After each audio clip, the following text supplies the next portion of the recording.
I have been in ministry for over 20 years now. Started out as a student pastor, became a senior pastor. The last couple of years were very difficult. My wife had cancer, and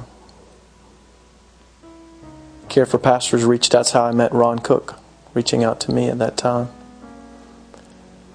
The loss of my wife as it related to the work of ministry. I remember one time when I was ordained, one of the men said, "Did you know that in order to be a pastor, you needed to be a Superman?" I didn't realize exactly what he meant at that time, but as I've progressed, I've understood more. Ministry is a burdensome at times. It's a joy, but there are times when you are carrying the weight of a church and the people inside of that church, if you love them, if you're supposed to be their shepherd. But who carries the weight of the shepherd? I remember the first time you contacted me, and then subsequent times, you were always very persistent. And I would remember you would say something like, "How are you?" And I would talk about somebody else, about how my wife was doing or how my kids were doing. "But how are you?" And again, I would talk about my wife and about my kids, and you would say, "No, how are you?" And I think I had become so accustomed, I didn't allow myself to deal with some of the heaviness.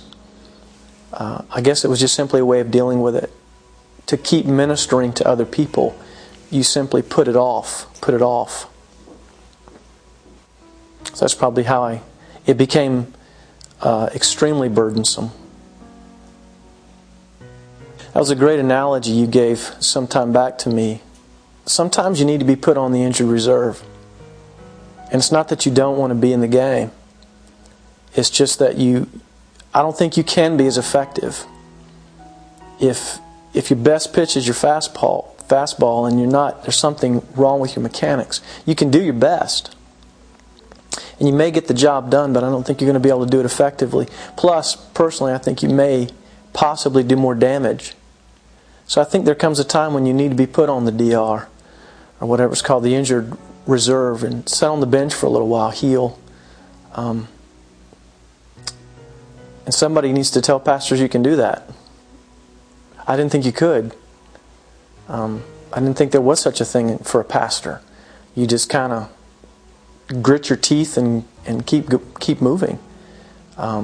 Keep moving in the right direction, but sometimes it's okay to say, "You know what, I need a breath."